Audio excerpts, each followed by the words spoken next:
Pemirsa, Donald Trump terluka usai suara tembakan terdengar di tengah kampanye di Pennsylvania pada Sabtu 13 Juli 2024 waktu setempat menghebohkan dunia. Dan untuk membahasnya lebih lanjut telah hadir bersama kami pengamat politik dan militer, Slamet Ginting. Assalamualaikum, selamat malam Pak Slamet. Waalaikumsalam warahmatullahi wabarakatuh. Selamat malam, Bung Ari. Ya Pak, ini kan dunia dibuat geger nih dengan kasus penembakan Donald Trump. Bagaimana menurut pandangan Anda nih? Di mana kasus serupa kerap terjadi di Amerika. Bagaimana ini pandangan Anda, Pak? Ya, kekerasan politik memang menjadi sejarah panjang di Amerika, bahkan itu sejak akhir 1960-an ya. Kekerasan ini dilakukan oleh kelompok-kelompok yang sangat ideologis dan menarik para penganutnya keluar dari arus utama ke dalam sel-sel rahasia seperti misalnya Weather Underground Organization yang anti-imperialis. Dan juga kita tahu pada akhir 1960-an dan 1970-an, kelompok-kelompok pinggiran yang melakukan kekerasan ini sebagian besar berada di kubu sayap kiri dan mereka melakukan kekerasan yang luas dimulai pada akhir 1970-an. Nah, inilah kekerasan politik bergeser dari kelompok kanan ke kelompok kiri dan juga dari kiri ke kanan. Ini menambah bahwa muncul supremasi yang merasa dirinya lebih kuat baik dari warna kulit misalnya, kemudian dari sisi pendidikan, bahkan kemudian terus pada merasa bahwa partai politiknya merasa yang paling hebat dibanding partai politik lain. Nah, dalam beberapa survei di Amerika misalnya pada 2021 juga menemukan bukti bahwa kaum kulit putih misalnya cenderung mendukung tindakan kekerasan politik terutama pada saat Donald Trump berkuasa. Dan perubahan dinamika sosial ini tentunya akan mendorong untuk melakukan kekerasan. Dan ini yang kita sayangkan bahwa seringkali menghasilkan hasil politik yang buruk karena ketidakjelasan memberikan politisi untuk bermain api dan sengaja memprovokasi kekerasan sambil mengklaim penyangkalan yang masuk akal. Jadi pernyataan-pernyataan di dalam kampanye pemilihan presiden juga mestinya harus ada aturan main supaya politisi jangan seperti memegang korek api dan tinggal menyulut kekerasan. Saya kira ini yang harus dipantau supaya ada rambu-rambu yang jelas juga. Begitu. Jadi artinya ini memang berkaitan dengan pilpres ya Pak ya. Dan ini memang biasa ada kekerasan di tiap pilpres karena politik yang memanas ini. Dan apakah ucapan Trump yang keras juga jadi pemicu ini Pak? Ya, paling tidak ya secara global ada 4 faktor yang meningkatkan risiko kekerasan terkait dengan pemilu termasuk pemilu presiden di Amerika ya. Baik dilakukan secara langsung oleh partai politik maupun juga oleh aktor politiknya yang kemudian juga merembet kepada milisi atau geng yang dilakukan oleh negara-negara biasa. Jadi setidaknya ada 4 catatan saya, ada 4 faktor. Pertama, pemilu yang sangat kompetitif yang dapat mengubah keseimbangan kekuasaan. Ini kan antara Partai Demokrat dengan Partai Republik begitu berimbang. Juga misalnya elektabilitas Trump dengan Biden juga hanya beda sekitar 2%. Misalnya Trump unggul 44%, kemudian Joe Biden 42%. Inilah pemilu yang sangat kompetitif ini dapat mengubah keseimbangan kekuasaan. Yang kedua, perpecahan partisan berdasarkan identitas. Jadi merasa bahwa yang kalau bicara nasionalis ya Anda harus ke republik gitu kan, apalagi di era global seperti ini, bukan seperti Demokrat. Nah, Demokrat juga begitu. Kalau mau bicara global, ya harusnya Anda ada di Demokrat, bukan di republik. Nah, yang ketiga, aturan pemilu yang memungkinkan kemenangan dengan mengeksploitasi perpecahan identitas. Ini akan bisa menimbulkan kekerasan dalam politik. Yang keempat, nah menurut catatan saya ada kendala kelembagaan yang lemah terhadap kekerasan, khususnya bias terhadap sektor keamanan, terhadap satu kelompok yang menyebabkan para pelaku percaya bahwa mereka tidak akan diminta pertanggungjawaban atas kekerasan tersebut seperti yang terjadi pada insiden penembakan terhadap Donald Trump ini. Nah, ini yang membuat bahwa ternyata aparat keamanan bobol dalam kasus ini, yang kemudian siapa yang harus diminta pertanggungjawaban. Sampai saat ini belum ada pimpinan aparat keamanan seperti Secret Service yang dipecat begitu. Ya. Ya, kemudian ini kan hampir 5 tahun yang lalu situasi juga memanas saat Pilpres di Amerika, tepatnya pada 2019. Anda memandangnya ada apa dengan negara demokrasi terbesar ini? Apa ada pergeseran nilai dalam menegakkan demokrasi ini, Pak? Ya, yang jelas memang sejak tahun 2017 hingga sekarang, Partai Demokrat dan Republik itu sangat dekat dengan isu-isu membenarkan kekerasan begitu ya.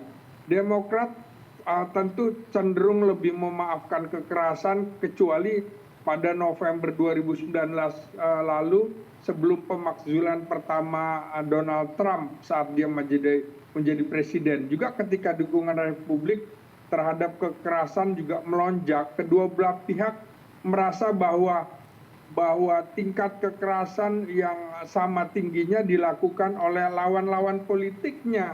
Jadi Republik menuding Demokrat, Demokrat juga menuding Republik sebagai partai jahat begitu ya. Dan ini yang memicu kekerasan di bawah, ada perasaan-perasaan yang menunjukkan gangguan psikologis untuk melakukan kekerasan. Jadi betul hampir 5 tahun ini situasinya memanas, terutama juga saat Pilpres.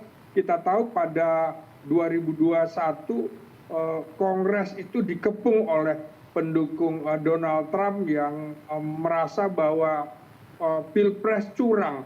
Ini kan belum pernah terjadi di Amerika sampai seperti itu. Jadi betul ada pergeseran nilai dalam menegakkan demokrasi di Amerika. Ini tantangan karena Amerika setidaknya saya lihat menderita 3 kelemahan kelembagaan yang memprihatinkan. Tantangan untuk mengadili perselisihan antara cabang eksekutif dan legislatif yang melekat dalam sistem mayoritas presidensil.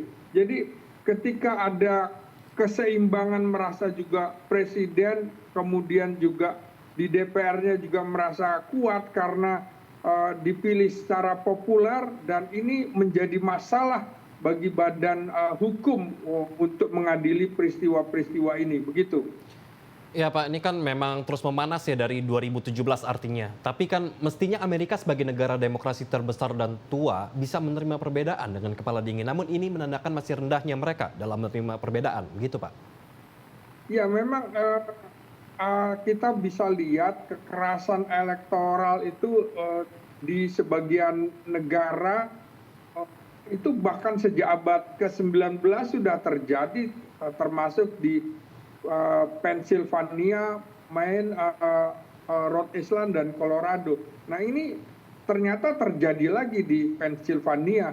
Inilah yang kemudian menjadi catatan bahwa salah satu masalah utamanya adalah pemimpin politik harus berani mengecam kekerasan dari pihak mereka sendiri, dan menolak mendukung partai yang melegalkan kekerasan. Jadi eksperimen yang menggunakan kutipan dari misalnya Joe Biden dan Donald Trump itu harus menunjukkan bahwa mereka adalah pemimpin yang mempunyai retorika politik yang baik dan menolak kekuatan dengan kekerasan dalam politik untuk memerdekakan atau untuk mengangkat bahwa demokrasi di Amerika sesungguhnya menentang kekerasan itu sendiri. Jadi inilah faktor sosial di mana pemimpin harus bisa menunjukkan contoh begitu. Ya kemudian Pak, dari informasi yang kami himpun, pelaku Thomas Matthew Krog, pelaku penembakan merupakan orang yang coblos Partai Republik yang merupakan partainya Trump. Namun dia diketahui juga memberikan sumbang kepada Partai Demokrat. Ini kan sungguh unik nih Pak. Apa ada motif menghilangkan rekam jejak atau gimana Pak? Kita lihat dulu dari usianya Thomas Matthew Krog ini kan diperkirakan usianya 20 tahun. Masih muda sekali. Dan yang harus menjadi catatan adalah Partai Republik ini justru mendukung pembelian senjata oleh masyarakat sipil, sementara Demokrat tidak.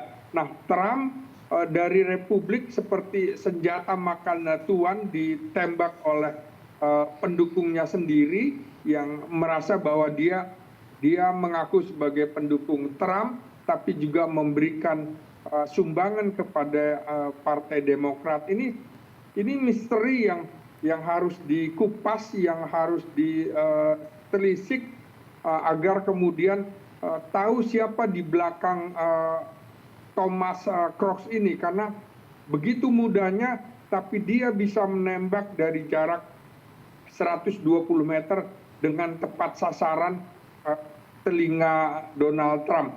Ini juga menandakan bahwa betapa kemudian pengamanan terhadap presiden dan mantan presiden itu ternyata bobol menurut saya. Jadi ini sumbangan yang harus sumbangsih yang harus dilakukan oleh aparat keamanan agar peristiwa-peristiwa seperti ini tidak terjadi, terutama pada masa kampanye pemilihan presiden, begitu. Ya, kemudian Pak, ini kan salah satu faktornya itu artinya legalisasi senjata ya Pak. Itu kan menjadi pemicu salah satunya. Nah, namun apa faktor utamanya ini Pak sebetulnya hingga terjadi hal seperti ini Pak? Nah, tentu kita masih menunggu penyelidikan dan penyidikan. Yang jelas memang legalisasi senjata ini bisa menjadi pemicu seperti saya bilang tadi, senjata memakan tuan Donald Trump dalam hal ini, karena Republik itu melegalkan pembelian senjata api, dan ini kan sudah sering terjadi dalam beberapa kasus, termasuk kematian Presiden John F. Kennedy. Dalam kasus Kennedy ini kan juga tidak bisa dibongkar karena pelakunya juga mati, sehingga tidak bisa dibongkar siapa otak dibalik pelakunya. Walaupun kemudian ada faktor legalisasi senjata menjadi salah satu pemicu dalam kasus insiden Donald Trump di masa kampanye di Pennsylvania ini. Ya, kemudian apa komentar Anda dengan Secret Service yang bisa dibilang paling berjasa dalam menyelamatkan nyawa Trump meski ada korban?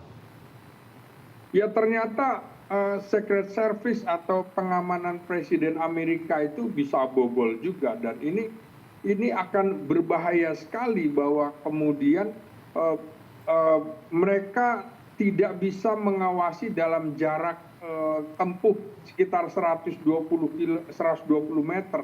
Mestinya sekurang-kurangnya 1 kilometer. Kita tahu ketika Presiden Amerika mengunjungi Indonesia, pengamanannya juga berlapis-lapis, bahkan semua gedung diperiksa. Kenapa ini bisa bobol? Dan ternyata keamanan untuk pengamanan presiden oleh Secret Service dan pengamanan presiden lainnya bisa bobol, dan ini bisa dibilang sebuah catatan penting bahwa ternyata maling atau penjahat bisa menyiasati apa yang sudah dibuat aturan sangat ketat oleh negara. Ini mesti ada tindak lanjutnya, apalagi kemudian senjata yang digunakan kemungkinannya adalah kaliber pelurunya kaliber 5,6 dan dari jarak ini hampir sama dengan senapan serbu kalau di Indonesia SS-1 atau SS-2 dan F-16 milik Amerika. Kenapa senjata model seperti itu bisa lolos di dalam acara kampanye presiden itu? Baik, terakhir Pak, pandangan Anda akan kasus yang menggegerkan dunia ini bagaimana Pak?